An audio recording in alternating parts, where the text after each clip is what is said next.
All right, welcome to the latest episode of the Organic Fitness Podcast.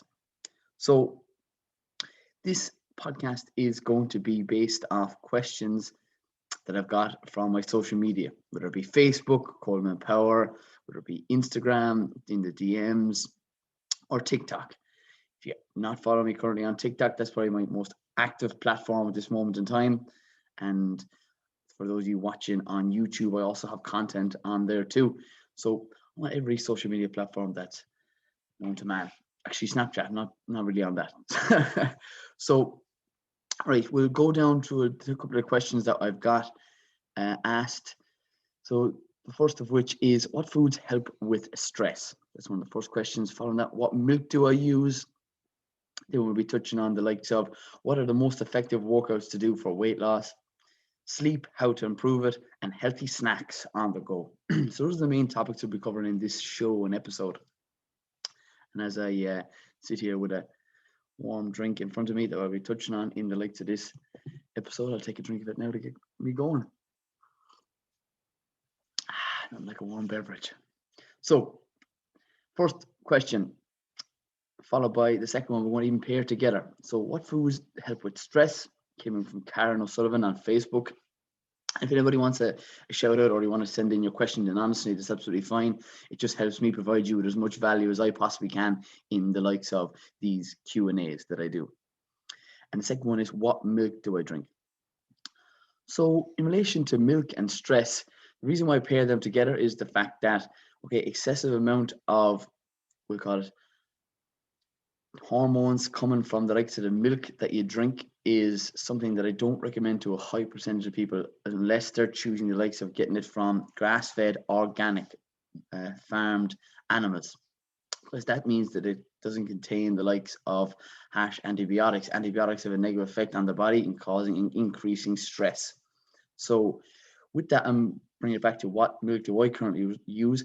I don't drink a lot of milk. Why? Because, and it isn't one of the first things I recommend people to add into their diet, milk, whether it be organic or not. It's just the fact that so many people are intolerant to the likes of the lactose. That's the sugar, the natural sugar found in milk. Okay, milk is a probiotic, which we'll be talking about as well. Probiotics that can aid in the likes of fermented health. And following that, it's really important to note that when you consume foods, to try get foods that suit and reduce stress, if that is the main thing that you're looking to do, and I'm going to touch on now. Okay, so whether it be from the likes of milk or it be from processed foods and or foods that are non-organic, these can cause stress in the body and cause inflammation. So that raises your cortisol levels, which is important to reduce down if you're looking to, because that's your stress hormone.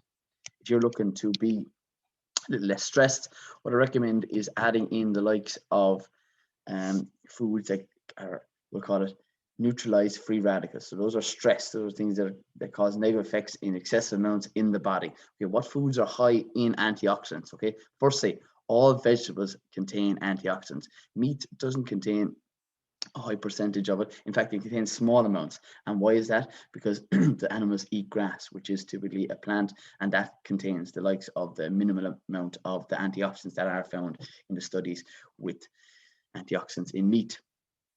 So I suppose then vegetables that are high in antioxidants that I highly recommend you to add into your diet, okay, firstly are the likes of anything containing the color purple. Okay, purple colored foods, whether it be berries, you can get them frozen. You can get a black currant, you can get like say blueberries are a more typical one that people will get, but also beetroot. Beetroot is super beneficial to the body, okay? Not only for antioxidants, okay, it can improve your cognitive function through the anthocyanins, the main antioxidant found in that. It can improve your blood flow, which is also beneficial to your concentration. So having beetroot smoothies is what I have myself. I have people going through on the organic fitness program. And other foods that are massively high in antioxidants are, okay, herbs and spices. Parsley is one beneficial herb that I highly recommend you to even try and even grow, because it's a real simple one. And once you sow a couple of seeds in a pot, you'll have numerous harvests of parsley at your either back window in a pot or out in your veg patch. cannot gain the advantage of that one. Okay, and it contains an antioxidant, if I didn't mention, it's called lutein and zeaxanthin. This is specifically found in parsley, but also found in the likes of egg yolks. So egg yolks are also high in omega-3 and omega-6 healthy fats. Omega-6 is inflammatory, so we don't want too much of the likes of omega-6 in our diet, even though it is essential. Okay, it's a balancing act. Okay, there's nothing there's nothing easy you want to get from the likes of health. There's a small bit of balancing, and a small bit of making sure you're getting the right amount of omega-6 to omega-3. So there's a ratio that's 4:1. So 4 omega-6s to 1 omega-3s. And omega-3 is anti-inflammatory. So these are foods that I also want you to add into your diet. Why? Because when you do that, it reduces stress on the body. So omega-3s are antioxidants are the two main things that are going to help you to reduce stress in the body. So organic meats and eggs contain higher omega-3. Again, why? Where is it coming from? It's because omega-3 is a healthy fat. It's coming from the soil. Okay, again, to get things organically, because for the most part, organic food is raised on the likes of grass for the higher percentage of the year when compared to conventional that isn't regularly tested. That's the difference. You see, you can get non-organic produce to have similar, and find studies to find that they might even have similar omega-3s to organic. It's the fact that they're not tested. Organic produce there's a yearly inspections come out from inspectors to visit site visits to see the farms that do then end up seeing and correctly having the layout, and it's in the rule book. The whole idea of it is they have to stick to that. In conventional methods, they don't have a rule book because there's no one governing them. It's governing bodies, whoever the individual is registered with, whether it be Organic Trust, whether it be the Soil Association, whether it be in America, the USDA approved governing state bodies that come out and do these tests. Those are the things that I do, and I consume likes of organic eggs. And I just want to touch on quickly, I suppose, the fact that what's the difference between organic eggs and conventional or even just free range? They can have similar likes of omega-3s and omega-6s, but the main difference is the feed that you give the animals, whether it be your own likes of scraps from your whatever you want to call them, your fridge, whatever you're not eating. And the other thing is the grain. The grain is registered as organic. So it's the main difference is the food that is given to the likes of those animals, the chickens. So then the next thing I'm going to be touching on is how to reduce stress, maybe drinks. Okay, green tea. Green tea is super high in antioxidants. Okay, can reduce stress in the body. But the one I have in my hand right now is matcha tea. Okay, matcha tea is high in a type of amino acid. Okay, it's typically a traditional Japanese drink. Okay, it's high in L-theanine. Okay, that can be one of the things that helps your body to de-stress. Okay, and as a result of that, then when you have less stress, you're able to perform at your best. These are the things that I do, and it's so important that you put them into practice. Okay, when you're writing, some people take notes and the likes of these podcasts, which is great, and I highly appreciate anybody who's listening in right now. And then I suppose foods that I highly recommend to reduce down stress would be incorporating in the likes of, as I said, purple color foods, maybe beetroot, rainbow chard. Rainbow chard is such an easy one to grow if you're growing it, but rainbow chard is coming into season now. Okay, it's the same family as beetroot, but what the thing is, it is high in magnesium. Magnesium reduces anxiety. It also can reduce stress on the body, relaxes muscles, and it also aids in energy production. So magnesium is something you need to add into your diet, and it also reduces cravings. So it's really a breadwinner, those magnesium-filled rainbow chard leaves or chard leaves. And just remember that beetroot, if you are growing it yourself, which I recommend you to grow beetroot if you're doing a little bit of growing your own. Such an easy seed, they're large seeds. Beetroot leaves are edible. They're from the same family as the chard. Then I suppose the last one would be purple cabbage. So purple cabbage is, again, one of the cheapest and the highest antioxidant foods that you can get organically. Why? Because again, it's the color. It's the purples that you're looking for in your diet, because it's typically one we don't eat enough of. Okay, and with the likes of your cabbage, whether it be green cabbage or purple cabbage, you can make the likes of sauerkraut or a kimchi. This is something that I do majorly recommend to reduce stress on the body, due to the fact that why you can increase the likes of improve on your gut health, which increases the likes of your serotonin, which is your happy hormone. This is something that I've been doing, and I have videos on how to make your own sauerkraut or kimchi on my YouTube. I might tag it up here in the show notes. If not, if I forget about it, make sure somebody messages me. I know there's a lot of people messaging me on Instagram and on TikTok, which is great. And I love it. I love connecting with each and every person. And the questions that come in are great as well. And it just makes this a whole lot easier. I literally will talk about and give you information on topics that you want to hear. And that's what this show is about. And if you want to hear guests as well, hit me up with what people you would like to see on the Organic Fitness podcast. And yes, so kimchi and sauerkraut and fermented foods are something that I have on my diet on a regular basis. And it's the difference it's the difference of people improving their overall health, because gut health is linked with overall improved, as I said, mood, can increase your energy levels. Why? Because gut health helps break down the likes of other vitamins and minerals in your body. When you have more vitamins and minerals, you have more energy. When you have more energy, you're much more ready to train, and you're much more ready to be productive in a day. And more people who are more productive and train are happier and they're healthier and they're making more money. Why? Because the bosses end up typically paying them more money because they're getting so much done in a day. Yeah, start eating fermented foods for the win here. And if you want to make more money, quote of the day: make more money, eat sauerkraut and kimchi. But there are also other fermented foods you can add into your diet, which would be kombucha, which is another drink you can have, or fermented foods are tempeh, which is a complete protein, contains all 9 essential amino acids, and it's a plant-based protein. So that's something that I have on my diet on a regular basis. I would have a high plant-based diet. It doesn't mean that I don't eat meat. Why? Because I'm a traditional Irish man. I like to get foods and have maybe a Sunday roast, and I will buy them and get them organically. Why? Because it's something that I believe in. And again, it's not only beneficial to us, it's also beneficial for the environment. Anything that you eat on a regular basis is the most important thing that you can do, and not just for yourself, it's for the soil. Because when the likes of something that's grown or that's fed organic feed, it's beneficial for the soil. As I said, soil microorganisms are found in your gut, and we're just touching on them, but it's also found in the likes of the ground. Okay, there's little tiny microorganisms, you can barely even see them. They break down vitamins and minerals so that they are available to the likes of the plants, and then it's in the soil, it's in the plants, and then we take up in the likes of our consumption of those foods. So just getting back to the likes of your fermented foods, okay, adding them in with meals is super beneficial to aiding in digestion, reducing bloating, and that's a lot of people's issues right now. And when you get those things, make sure you get them organic, preventing the likes of leaky gut, which again can cause serious and chronic pain in the likes of your bowels. Your gut is so important. Gut health is massive, and if you are having the likes of conventional foods, this can also lead to leaky gut and poor health as a knock-on effect of that.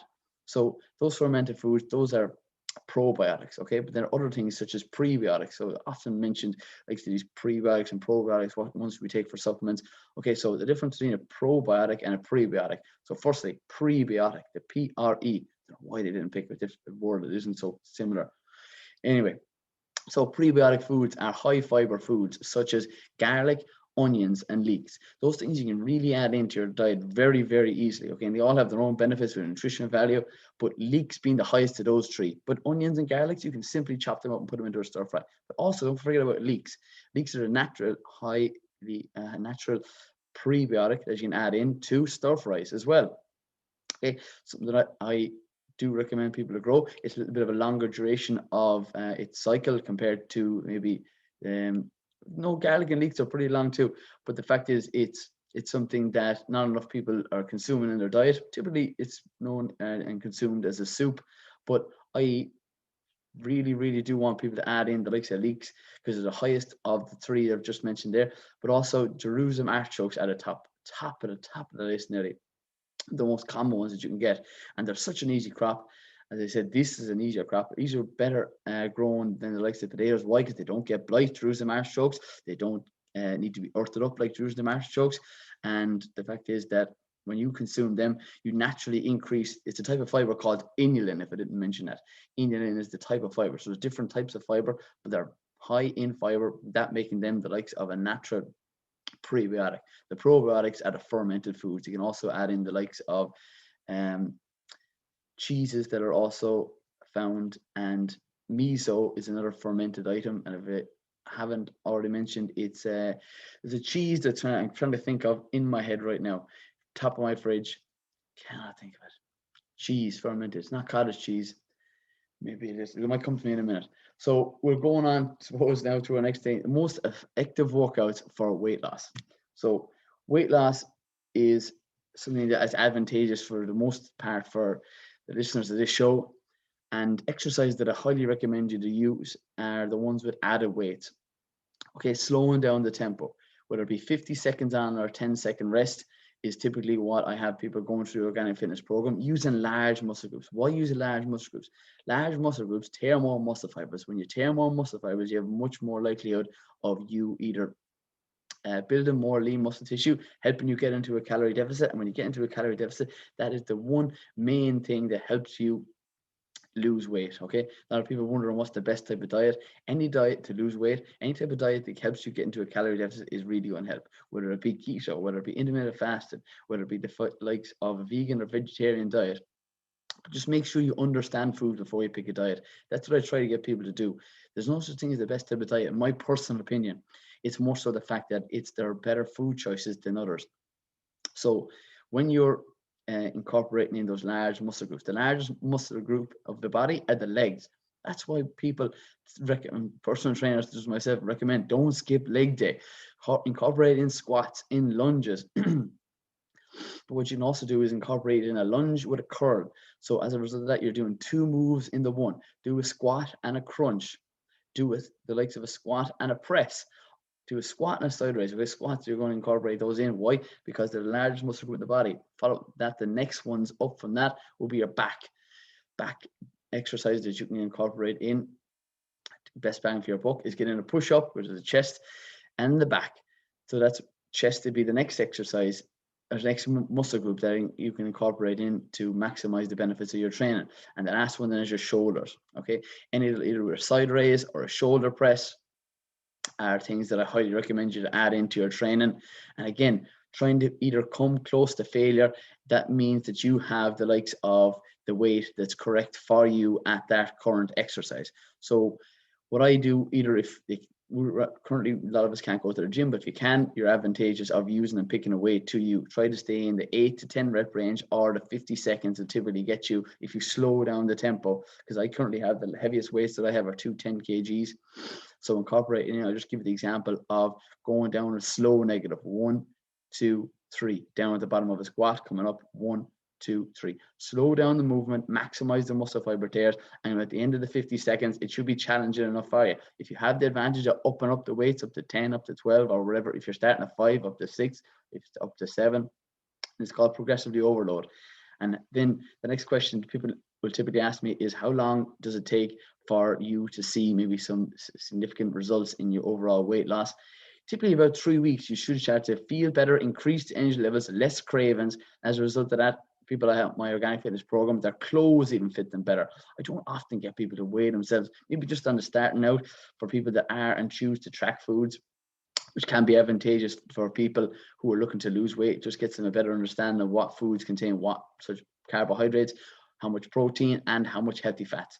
And that's, I suppose, what I would get people to remember when they're using the likes or starting a program. It's about using large muscle groups, slowing down the tempo, and using high intensity finishers at the end. High intensity finishers or a run is what I do and what I recommend. Okay, a lot of us don't have time for a lot of cardio. You can do, which would be inclusive of, I suppose, a run. So I incorporate either a 20 seconds on with a 10-second rest, high intensity finisher. This is important for one main reason only, is the fact that once you've done your weights training, okay, you've started up here at 10, your energy level started at 10, 9, 8, 7, 6. That's your glycogen levels going down as well, going all the way down to 2. We're down on 2. We finish our weight session, we're on 2. We haven't directly tapped into our fat stores. So as a result of that, when you get your heart rate up into the fat burning zone, which is 220 minus your age, that's where you need your heart rate at to maximize the benefits of your training. So when I train people, on the organic fitness program. As I said, we can start off at about 5 rounds, 20 seconds on, 10-second rest. Maybe we start four rounds, 20 seconds on, 10-second rest. Then each week, then you progressively overload it to make sure the body doesn't get used to, or we change up the stimulus. When you change up the stimulus, you can also advantageously keep your body thinking, keep it guessing. And as a result of that, it helps you lose weight as the weeks go on. But I suppose 3 weeks, as it would get specific, you would see and should see a specific result. If you don't, and you keep doing the same thing, that's the definition of insanity. Make sure that you're progressively overloading or changing up the training slightly so that your body can continue to see a little bit of progress. And just to touch on quickly, the likes of sit-ups. Sit-ups, you can't spot reduce the likes of fat, where if you want to lose fat in the midsection of your body, sit-ups are one of the last exercises I would encourage people to do. Why? Because it's such a small, minute exercise, muscle groups, exercise based off little core exercises that you can do, but I would incorporate them in maybe on the likes of after the likes of a training session that you don't want to do high intensity. It's not that it's not beneficial to you, it's just most people would be much better off using and incorporating in a 20 to 30 minute workout with a high intensity finisher as opposed to doing a full 10-minute core workout. But I do have people doing core training as well, but it also depends on their fitness goal, where they're at, and whether they want to build a little bit of a core strength and or start to build on a six-pack that they currently would like to have. And then next question I'm going to move on to is sleep, how to improve it. Right, this, and it comes on nicely from the last question in relation to training, not training too close to the likes of your bedtime. This naturally willing, because training is a stressor. It's a stressor on the body, but it's a beneficial stressor, but it still raises your cortisol levels. That's your stress hormone. So if you train, we'll say the likes of 9 o'clock and your heart rate is elevated, whether you add a weight and you did a finisher or a run, the thing is, this will negatively affect your sleep because your body is in that fight or flight state, and that just means that it's hard for you to unwind and to get your body clock to slow down. You've literally told your body the exact opposite of what it was thinking of doing. It's thinking of relaxing, it's thinking of slowing and getting ready for bed. However, you've elevated your heart, you've elevated your cortisol levels, and as a result of that, then the fact is that your body will find it difficult to find itself in getting into a deep sleep. So that's one thing in relation to your training. Not training too close to your bedtime. I would like to incorporate in the opposite to training, I suppose, is unwinding and doing the likes of something that can reduce your cortisol levels. Okay, one thing is that I started incorporating a hell of a lot more into my routine, particularly, is the likes of stretching.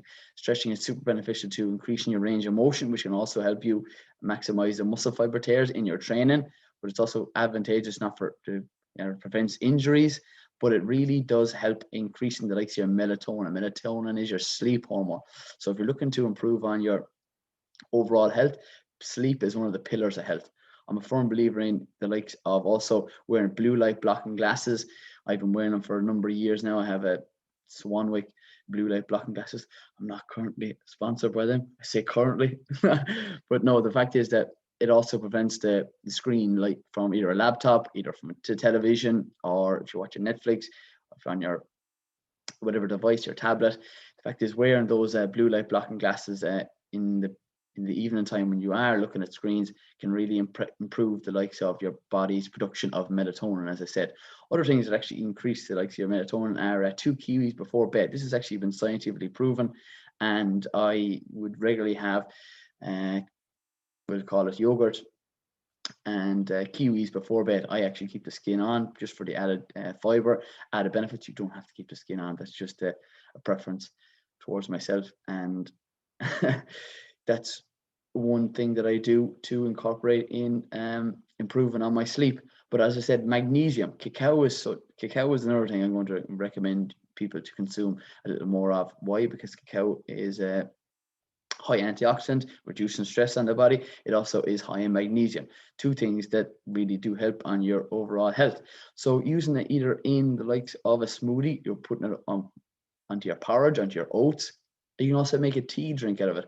I put maca powder, which is something that you can mix together throughout the day, and put as a warm drink as opposed to your matcha green tea. That can also, there's so many benefits to adding these high antioxidant foods to your day and your routine to consume more and get more antioxidants into your body.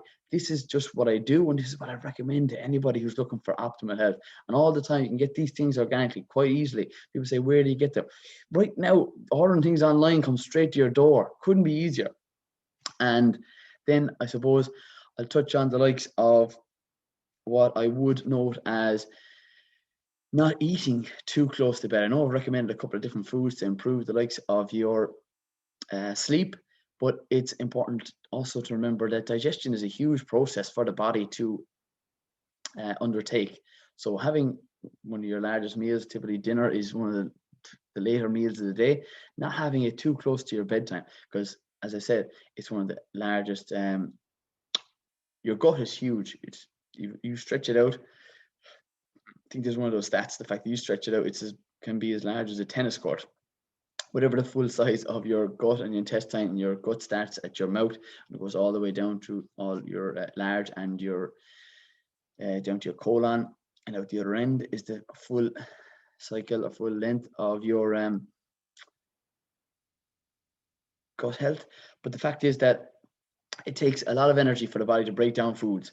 So making sure that you don't have your meal too close to bed. The recommendation from myself is about 2 hours before bed. It's something that I would recommend to anybody.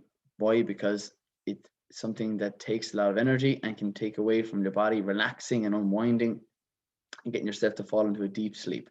And then I'm going to touch on the likes of sleep and cycles. Okay, there are different types of cycles. There's 4 main cycles that you can get into when you fall asleep. However, remember that a cycle goes in 90 minutes. So waking up at the start or at the end of a cycle is really going to help you.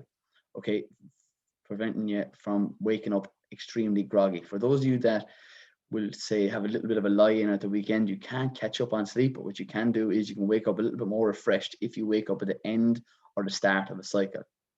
If light sleeps, or sorry, if you do wake up in the middle of the likes of a REM cycle, as they call it, the 4 stages of sleep, what ends up happening is you wake up extremely groggy. It's like you literally, for anybody who's woken up literally that needs coffee directly as soon as they wake up, this tip is going to help you. As I said, waking up at the start or the end. So if you're typically going to bed at 10 o'clock and waking up at 6, but you want to wake up then, or you have a lie-in and you say, I want to get up at 7. If you push that out to 7:30, that'll really help you in relation to waking up a little more clear and a little more alert, as opposed to waking up in between the likes of a cycle. That's the things that I recommend. And I suppose then also touching on the next point is the last question we're coming into is healthy snacks on the go. Like for those people that work and have extremely busy lives, first thing first, I'm going to say you have to either meal prep foods. And I'm going to tell you the easiest thing you can have on the go is firstly either overnight oats, but making it a balanced meal, making it having it like a protein source, having it in healthy fats and a complex carbohydrate, because that's what the body runs off. Smoothies are a breadwinner. Next one you can add into your diet is, I'm a firm believer in nature's protein balls. You either have boiled eggs, you can have them the likes in a pack, bring them from A to B, boil them. Next one you do, nut bars. Again, you're making these all balanced meals. And another one that I have very recently, and I have people on the Organic Fitness program taking right now, is oat bread. Oat bread, again, you make it from organic oats. You add in the likes of a yogurt and all those ingredients off the top of my head. Baking powder was another one. You can bump up the protein content with the likes of a scoop of your plant-based preferable protein source. That's going to make it something that's going to prevent cravings and getting you from A to B, and it's a healthy snack that you made. Okay, but for those of you that are on the go and they can't, have to stop into a shop and traveling, this is what I recommend. This is what I do myself as well. Okay, yogurt, fruit, and cinnamon. So why do I recommend to do this? Because yogurt, okay, firstly, that was the goddamn thing that's in the top of my fridge. It was yogurt. Yogurt, it wasn't cottage cheese. It was yogurt. Okay, yogurt is a natural probiotic that can naturally increase the likes of your microorganisms in your stomach, improving your mood. But it's high, you can get a high protein ones. High protein is super beneficial for preventing cravings. It regulates hormones. It's not just for building muscle, lads. It really it does help. But the fact is that when you are consuming high protein foods, it prevents the cravings. That's the main key one. Okay, fruit. Why fruit next? Okay, whether it be berries or an apple, you can get organic apples on the go in a shop, Super Values, or wherever, what stores you're stopping in. The fact is that an apple is a carbohydrate, because that's what fruits are. Fruit typically contains sugars, and sugars are a carbohydrate. Winning, that's absolutely great, because from the single ingredient food, especially when you get it organically, less toxins on the body. So if you have protein, you have your carbohydrates, what's the last thing the body runs off? Healthy fats. So what would I recommend? Nuts. You can get pumpkin seeds, which are high in zinc, good for your immune system, and they contain a little bit of protein. So that's the three things the body runs off: proteins, fats, and carbs. And then if you wanted to grab a little bit of cinnamon, that will control your blood sugar levels with the likes of those yogurts that you're consuming on your travels, on your stop in at the shop. And that's what I recommend, because why? Most shops are going to have a yogurt, they're going to have fruit, and they want to have cinnamon. You don't have to have the cinnamon. Cinnamon just control your blood sugar levels. And nuts. Those are just little handy things. And if you wanted to drink, I would also recommend maybe getting in a herbal tea or a green tea as opposed to coffee, or you use kombucha. So the green tea would have high antioxidants, reducing your stress. The likes of the herbal tea would also something that I enjoy and I recommend over the likes of coffee, just because it has less caffeine and won't affect your sleep. Because if your sleep is affected, then it affects your hunger hormones, that I should have probably mentioned, but now I'll mention it here now. If you get a poor night's sleep or don't have optimal amounts of sleep, there's two hormones, okay? Ghrelin and leptin. Okay, the likes of your ghrelin is your hunger hormone. That's how I remember. Ghrelin and leptin is the other one. It's your satiating hormone. If you get a poor night's sleep or continue to get poor night's sleep on a regular basis, what ends up happening is ghrelin is upregulated and leptin is downregulated. So that means the next day you're much more likely to have cravings. And most people, when they have cravings, they don't reach for broccoli. So improving your sleep is something that I help with people if they're struggling with their overall food intake. And that's what can lead people into, we'll call it, poor health and gaining weight over a period of time. So whatever job that you're in, if your stress is through the roof and your sleeping is poor and you have constant bags underneath your eyes, it's a direct indication you need to sort out something, because you'll end up going into, we'll call it, a downward spiral. You'll be choosing on a more regular basis the likes of foods that can cause chronic illness and stress on the body and negatively affect your sleep. And once you negatively affect your sleep, it's going to inevitably have a knock-on effect on your food choices, which the food affects your mood. And that's what I want people to do. I want people to remember that it's the lifestyle approach. It's not just a diet. It's what you do when you get up. It's what you do when you're in the 24 hours, improving on the likes of your activity, sorting it out that it fits your lifestyle, that you're not training too close, you're not eating too close to bedtime. And the foods that you eat that can improve your sleep, and the foods that I recommend are the foods that I eat and that I want people to grow, I want people to buy. So you can either buy organic produce or you can grow it, but you must add it to your diet for overall optimal health. The foods that you're eating, and I want people to remember the customers, us, me, you, anybody, your family members. It's not only beneficial to us, it's like beneficial to the soil, and we're only here for a short period of time. We have to look after the soil and the microorganisms in the ground, okay? There's too many people saying, it doesn't matter if I buy this or I choose that. Like, it might be a little bit more expensive. I don't think I should. The thing is, you have to put your money where your mouth is. You decide what happens in the future. Okay, we're all coming together. We have to remember that one person can follow another. You need to set the example, and remember that it's going to be cheaper in the long run. You're going to need less supplements. You're going to be sick less days, less doctor's visits. You're going to be healthier. When you're healthier, you're going to be happier. When you're happier, you have a knock-on effect to each and every person that you come into contact with. My diet was completely different to what it is and what it was previously. I used to have mild asthma. I used to have eczema. Okay, my sleep wasn't what it used to be. My skin health wasn't what it is. That's due down to reduced toxins, eating local, fresh, and organic produce on a regular basis. I've probably been doing it now consistently for the last 4, if not 5 years now. The thing is, you can have that too. I'm looking for people to have optimal health and be the best version of themselves, and eating and training to reduce down their body fat and have improved muscle tone, so you can become more confident.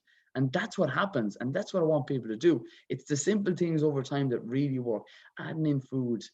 So I suppose that's wrapping up the questions from the Q&A that we had today. And I suppose we'll run it down through again. What foods help with reducing stress? So the foods that reduce the reduction of stress, whether it be kimchi, the fermented foods for improved gut health, the purple, the rainbow chard, the beetroot, the cabbage, all things you can grow. Okay, the likes of the training that I recommend, large muscle groups to tear more muscle fibers. Okay, not training too late to improve the likes of your sleep, because the sleep then affects the likes of your skin health, that improves the likes of your food choices the next day. And the healthy snacks on the go would be the eggs, the nut bars, the oat bread, the yogurts, the fruit, the cinnamon, the pumpkin seeds. You don't have to have pumpkin seeds are high in zinc, improving your immune system. We all could do it a little bit more, improve the immune system, you know what I mean? And then teas, I prefer the likes of green tea, herbal teas, kombuchas on the go over the likes of high caffeine coffee. Nothing wrong with coffee, just typically don't have it too late in the evening because it has a negative effect on your sleep, because coffee does actually contain antioxidants as well. So I suppose, thanks very much for tuning in. And if you ever have any questions in relation to fitness, food, nutrition, send it on to me either Instagram, Facebook, TikTok, or my website. Or if you're looking to join the Organic Fitness Program, I'm currently taking on people this month for one-to-one training with myself. Who else? So as I always end the show, stay tuned. Thanks for tuning in. Stay classy and keep it organic. Macha Tea.